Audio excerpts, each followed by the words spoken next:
잠든 나를 깨워주는 아침 햇살이 평안하십니까? 나를 깨워주는 7분. 오늘은 3월 18일 목요일입니다.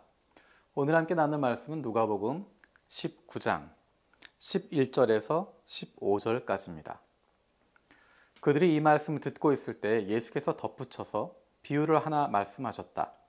이 비유를 드신 것은 예수께서 예루살렘에 가까이 이르신 데다가 사람들이 당장 하나님의 나라가 나타날 줄로 생각하고 있었기 때문이다. 그래서 예수께서 말씀하셨다. 귀족 출신의 어떤 사람이 왕위를 받아 가지고 돌아오려고 먼 나라로 길을 떠날 때 자기 종 10사람을 불러다가 10문화를 주고서 내가 올 때까지 이것으로 장사를 하여라 하고 말하였다. 그런데 그의 시민들은 그를 미워하므로 그 나라 사절을 뒤따라 보내서 우리는 이 사람이 우리의 왕이 되는 것을 원하지 않습니다 하고 말하게 하였다. 그러나 그 귀족은 왕위를 받아가지고 돌아와서 은화를 맡긴 종들을 불러오게 하여 각각 얼마나 벌었는지를 알아보고자 하였다. 아멘.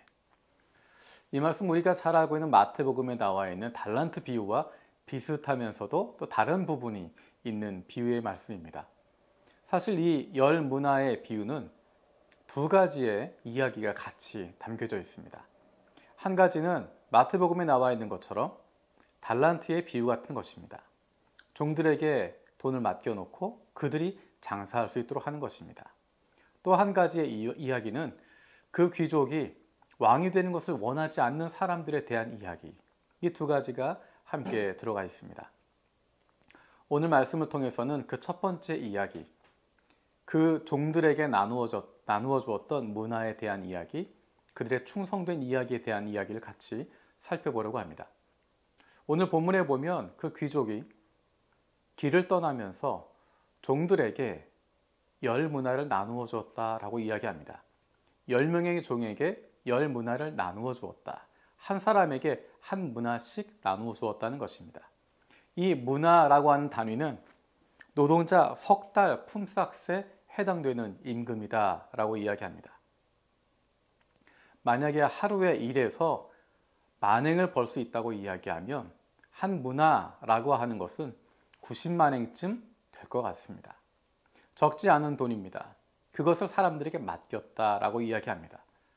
마태복음과 다른 것은 사람들에게 다르게 주지 않고 똑같이 주었다는 것입니다.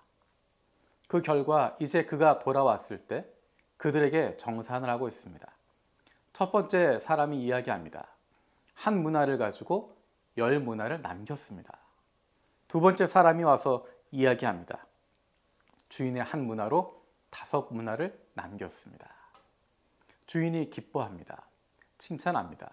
그리고 그들에게 그만큼의 고을을 섬길 수 있는, 다스릴 수 있는 권세를 주고 있습니다.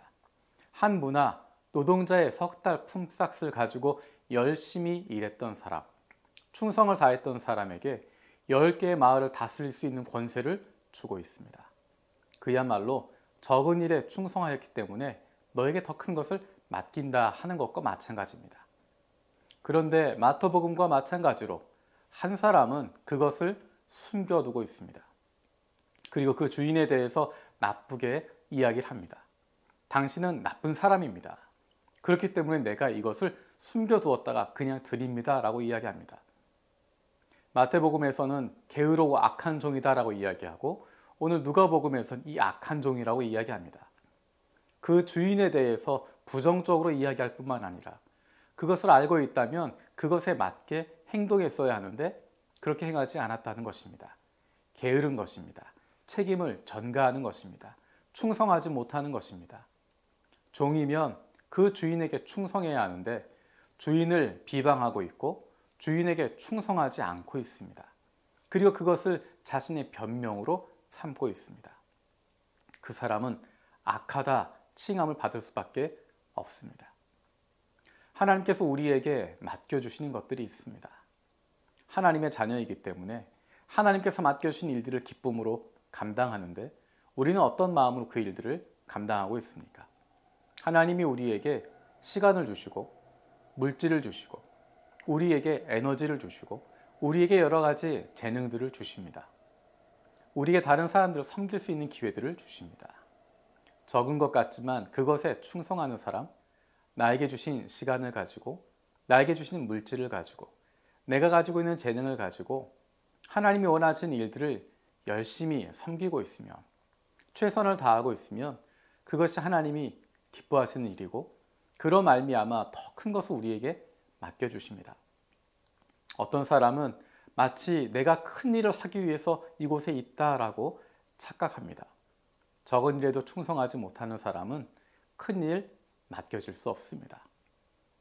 우리에게 맡겨주신 시간, 우리에게 맡겨주신 물질, 우리에게 맡겨주신 이것 언제까지인지 알지 못하지만 주님 오시는 그 순간까지, 주님이 우리를 부르시는 그때까지 최선을 다하고 열심을 다하고 그로 말미암아 기쁨을 누릴 수 있는, 섬기는 동안에도 기쁨을 가질 뿐만 아니라 그 결과에 대해서도 하나님이 기뻐하시는 기쁨에 동참할 수 있는 저와 여러분들 되어지기 원합니다.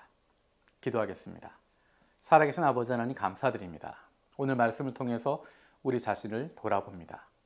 하나님께서 우리에게 맡겨주신 시간과 물질과 에너지와 관심과 재능들이 있음을 기억합니다. 언제일지 모르지만 주님 다시 오실 때까지, 주님이 우리를 부르실 때까지 열심을 다해서 최선을 다해서 충성되게 성실하게 섬길 수 있는 저희들 되게 하여 주시옵소서. 그로 말미암아 섬기는 동안에도 기쁘고 즐겁고 그 일을 마친 이후에 주님의 기쁨에도 동참할 수 있는 하나님의 사랑받는 자녀들 되게 하여 주시옵소서. 감사드리고 예수님의 이름으로 기도드립니다.